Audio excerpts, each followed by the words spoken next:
trappings of your office, sire. By 1973, the rules of network television had changed. All in the Family was the #1 show in America. MASH was a runaway hit in its second season. Sanford and Son was top 3, and The Waltons had become a Thursday night phenomenon, somehow turning Depression-era family hardship into appointment viewing. Every network executive in Burbank looked at all that and demanded their own version. The casualties were spectacular. Today, we're counting down the 10 lowest rated shows of the 1973 to 74 season. Big stars, weirder premises, and the kind of network confidence that comes from refusing to look at the data. Before we dive in, smash that like button and subscribe. And stick around for #1, the lowest rated show of the entire year, created by the exact same man who, at that very moment, was running one of CBS's biggest hits. Number 10. Chopper 1, ABC. Chopper 1 to dispatch. Notify Captain McKeegan immediately on that last call.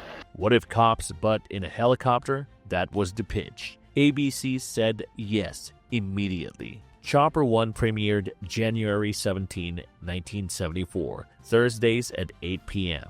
The show was a half-hour police action series, produced by Aaron Spelling and Leonard Goldberg, the team who would go on to make Charlie's Angels, Starsky and Hutch, and Beverly Hills 90210. So you can see they were just getting warmed up. This one was a warm-up nobody asked for. The setup: 2 LAPD officers patrolled Los Angeles in a Bell 206 Jet Ranger helicopter. Jim McMullen played Officer Don Burdick. Dirk Benedict played his partner officer Gil Foley. ABC scheduled the show Thursdays at 8 p.m. directly opposite CBS's The Waltons, a top 10 show that season.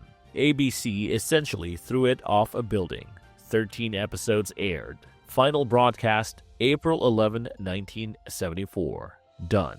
But the celebrity payoff is the funny part. 4 years after Chopper 1, Dirk Benedict was cast as Lieutenant Starbuck in Battlestar Galactica. 9 years after Chopper 1, he became Lieutenant Templeton Faceman Peck on the A-Team. The same actor playing tough guys in helicopters and tougher guys in vans. Sometimes a flop is just a layover. Diana, NBC. Well, up to a few minutes ago, I was the sole occupant of this apartment. Oh, then you must be Roger's sister. Right.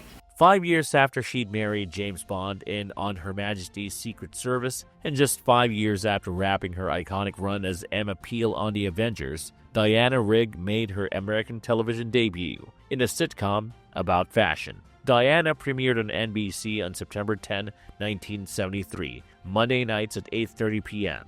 Rigg played Diana Smith, a recently divorced British fashion designer who moves to New York to take a job as a fashion coordinator at Buckley's department store. She moves into her brother's empty apartment, which keeps getting invaded by his ex-girlfriends, who all somehow still have keys because apparently this man dated half of Manhattan. The supporting cast included Richard B. Shull, Barbara Barry, and Richard Mulligan, later famous as Bert on Soap. Created by Leonard B. Stern, 15 episodes, the show trailed both Gunsmoke on CBS and The Rookies on ABC in the same time slot. Audiences couldn't reconcile elegant Emma Peel with a bewildered American sitcom housewife. Final episode, January 7, 1974. Diana Rigg went back to British TV and theater and stayed there for 40 years. She would re-emerge in 2013 as Olenna Tyrell on Game of Thrones, finally finding the right American audience for her sharp tongue.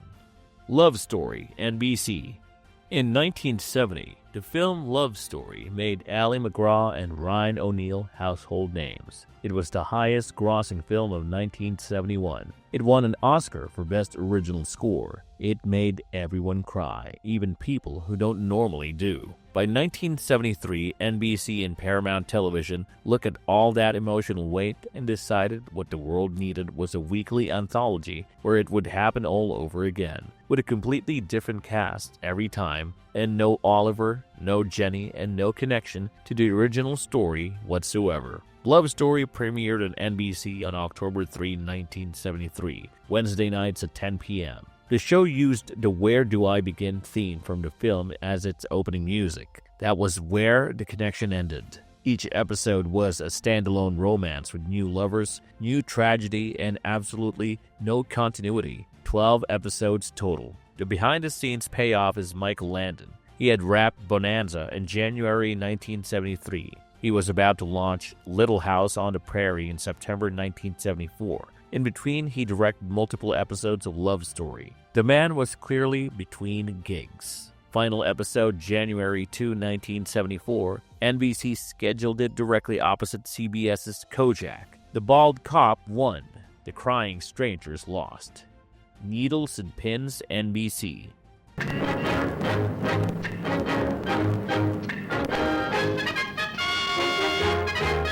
NBC's contribution to the 1973-74 Forgotten Show Parade was a sitcom set in the New York City Garment District. Yes, the Garment District. The thing nobody had ever asked to see as a workplace comedy. Needles and Pins premiered September 21, 1973. Fridays at 9 p.m., 14 episodes were produced. Only 10 ever aired.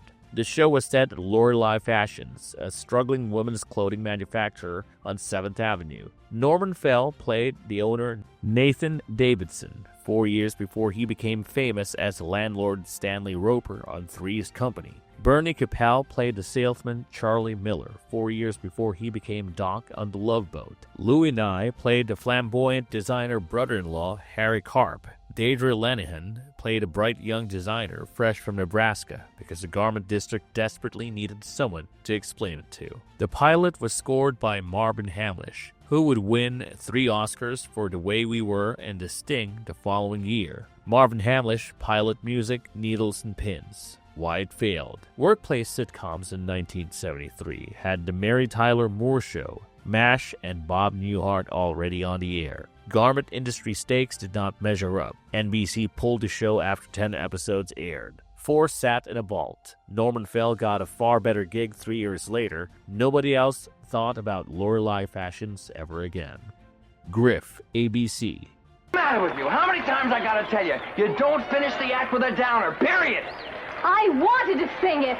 Less than 9 months after Bonanza ended its 14-year run in January 1973, Lorne Greene was back on television. The same Lorne Greene who had played Ben Cartwright, the patriarch of the Ponderosa, for an entire generation, suddenly he was a Los Angeles private detective.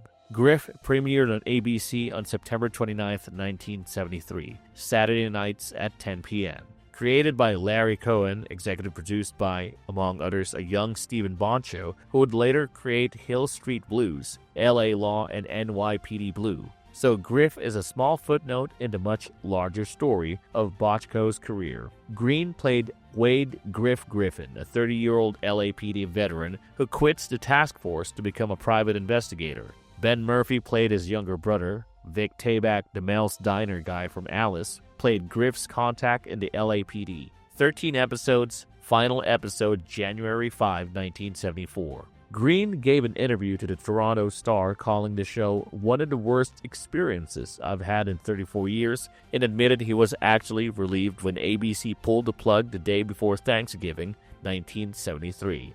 The payoff. 5 years after Griff, Lorne Greene would star in Battlestar Galactica as Commander Adama, which means the same 1973-74 season gave us both Dirk Benedict's first flop at number 10 and Lorne Greene's flop right here. 2 future Battlestar Galactica leads, Glenn A. Larson, was clearly paying attention. Quick pause. We're halfway through the 1973-74 graveyard. Do drop a comment and let us know which of these shows you actually remember watching, or which premise sounds the most hilarious to you now. And if you're enjoying this countdown, smash that like button and subscribe so you don't miss the next deep dive. Coming up in the back half, a classic 1949 Tracy and Hepburn film turned into a 30-minute sitcom, a summer 1973 racial integration comedy that critics genuinely compared apartheid-era broadcasting, a sanitized swinger sitcom that couldn't actually say the word swinger, and the lowest-rated show of the entire year from a creator at the top of his game. The new Perry Mason Show, CBS. Amory Fallon, unaccustomed to drink, had fallen asleep. He slept for 45 minutes without knowing it. Some ideas should not exist. Replacing Raymond Burr as Perry Mason was one of them. The original Perry Mason ran on CBS from 1957 to 1966, with Burr in the title role of the unbeatable defense attorney. 271 episodes, most watched legal drama in TV history. Burr's face was so identified with the role that he was, for a generation of Americans, literally what a lawyer looked like. 7 years after the original ended, CBS decided to do it again, with everyone different. The new Perry Mason premiered on CBS on September 16, 1973, Sunday nights. Mont Markham, a journeyman TV actor whose biggest prior credit was the one-season flop The Second 100 Years, took the lead. Sharon Acker replaced Barbara Hale as Della Street. Albert Stratton replaced William Hopper as Paul Drake. Harry Gardino replaced William Talman as Hamilton Berger. CBS was so confident in the project they bypassed the pilot entirely and ordered 26 episodes straight to series. They got 15 produced before they realized the mistake. The show finished 71st out of the 80 primetime programs. Final episode, January 20, 1974. 11 years later, in 1985, NBC brought back the franchise the right way, with Raymond Burr returning as Mason and Barbara Hale returning as Della Street, in a TV movie called Perry Mason TV Movies for NBC, across the rest of the decades and into the 1990s. Proving exactly what CBS had refused to understand. There was only one Perry Mason, and his name was Raymond Burr. Adam's Rib, ABC. Suppose he had been selling and she'd been buying. There are cases, you know. There are lots of them. ABC tried a workplace comedy about a married couple who fight in court every week. The lawyer wife, the DA husband, sued on, gavel down. The result was Adam's Rib. Based on the 1949 MGM motion picture starring Spencer Tracy and Katharine Hepburn, this 30-minute ABC sitcom premiered September 14, 1973, Friday nights at 9:30 p.m. Ken Howard played Assistant DA Adam Boner. Blythe Danner played defense attorney Amanda Boner. Every week they argued opposite sides of a case in the court and then drove home together to argue about it some more. The supporting cast included Ron Rifkin, Dina Dietrich, and a young Madeline Kahn. The inside baseball part, Ken Howard and Blythe Danner had just played Thomas Jefferson and his short-lived wife Martha in the 1972 film 1776. So the casting was basically, get the 1776 couple, put them in court, see what happens. 13 episodes, final episode December 28, 1973. The trade magazine Broadcasting declared it a victim of feeble ratings. ABC had scheduled it opposite NBC's Brian Keith show and the CBS Friday Night Movie, Done by Christmas. The long payoff. Blythe Danner, 30 years old and a recent Tony winner, kept working steadily for the next 50 years. In 1972, she had a baby daughter named Gwyneth Paltrow. Love Thy Neighbor, ABC.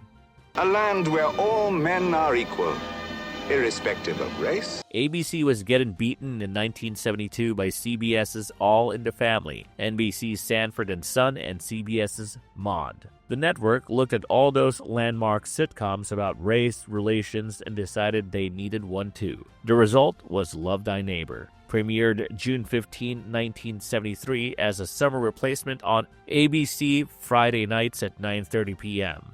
Yes, ABC was so desperate, they didn't even wait for the fall season. They tossed this one into summer 1973 and hoped nobody noticed. The setup was All in the Family in reversed. A black couple, Ferguson and Jackie Bruce, moves into the white suburban neighborhood of Charlie and Peggy Wilson. Charlie is a working-class racist. Ferguson is an efficiency expert. The next day, Charlie shows up at Turner Electronics for his shift, and his new boss is, of course, Ferguson. Hilarious wackiness ensues. Theme song by Solomon Burke, of all people. Cast: Ron Massac as Charlie, Joyce Bulifant, fresh off the Mary Tyler Moore Show, as Peggy, Harrison Page as Ferguson, Janet McLachlan as Jackie. The show was based on a British sitcom of the same name that ran on ITV starting in 1972. The American version aired 12 episodes across 2 ABC slots and finished September 19, 1973. By the time the actual 1973-74 season started, this one was already done. Critics called it cheap, lazy, and full of racial humor that aged badly within 5 years, let alone 50. Bob and Carol and Ted and Alice, ABC. I'm Bob, and I'm here because I'm a documentary film. In 1969, Paul Mazursky wrote and directed a film called Bob and Carol and Ted and Alice. It starred Natalie Wood, Robert Culp, Elliot Gould, and Diane Cannon. It was about wife swapping, specifically two married couples in Los Angeles, flirting with an open marriage and group. The film was nominated for 4 Oscars and made $34 million on a $2 million budget. 4 years later, in 1973, ABC decided to make a primetime sitcom out of it with a laugh track at 8 p.m. on Wednesday where children would see. The TV version premiered on ABC on September 26, 1973. The entire original cast was recast. Robert Urich, in his first major TV role years before Vegas and Spencer for Hire, played filmmaker Bob Sanders. Ann Archer, 15 years before Fatal Attraction, played his wife Carol. David Spielberg played lawyer Ted Henderson. Anita Gillette played his wife Alice, and in a small supporting role as Ted and Alice's daughter, Elizabeth, was an 11-year-old Jodie Foster, 5 years before Taxi Driver and 18 years before The Silence of the Lambs. The problem was unavoidable. The whole reason anyone remembered the 1969 film was the wife swapping. ABC could not say wife swapping. Network television in 1973 could not show wife swapping. So the writers wrote a show with the title Bob and Carol, Ted and Alice, and absolutely no wife swapping. 12 episodes were produced, only 7 aired before ABC pulled the plug on November 7, 1973, the second fastest cancellation of the season. Rollout, CBS. From here? K-Red. All right, sweetheart. I'm with you. And so we arrive at number 1, the lowest rated show of the 1973-74 season. The show was Rollout. The network was CBS. The creator was Larry Gilbart, the same Larry Gilbart who was at that exact moment also running MASH. Rollout premiered on CBS on October 5, 1973, Friday nights. The premise was a half-hour comedy about the 50/50th Quartermaster Trucking Company of the U.S. Third Army's Red Ball Express, a real black-driven supply trucking unit in World War II France, 1944. The show was created by Larry Gilbart and Gene Reynolds, the same two men running MASH. They were running both shows at the same time. MASH was the prestige one. Rollout was the experiment. The cast included nightclub comedian Stu Gilliam, Hilly Hicks, Mel Stewart, and Val Bisoglio. Ed Begley Jr. played the White Lieutenant 9 years before his breakout in Saint Elsewhere, and there in the cast was Garrett Morris, 2 years before becoming one of the original Saturday Night Live cast members in October 1975. 12 episodes, final episode January 4, 1974. CBS had scheduled the show Friday nights against the Brady Bunch on ABC and Sanford & Son on NBC. Sanford & Son was the second most watched show in America that season. Gilbart and Reynolds were not just losing the time slot, they were getting crushed by their own genre. Gilbart went back to MASH. MASH ran another decade. Garrett Morris went to SNL. Rollout went to the vault. And there's your 1973-74 season at the bottom of the Nielsen barrel. Helicopters, fashion designers, sanitized swingers, and a Larry Gilbart bomb hiding in the shadow of MASH. Drop a comment with the one you'd actually watch if it was streaming somewhere tomorrow. Subscribe so you don't miss the next deep dive, and remember, in television, every legendary hit is sitting next to 10 canceled shows nobody talks about. Until next time, this is Curtain Cut.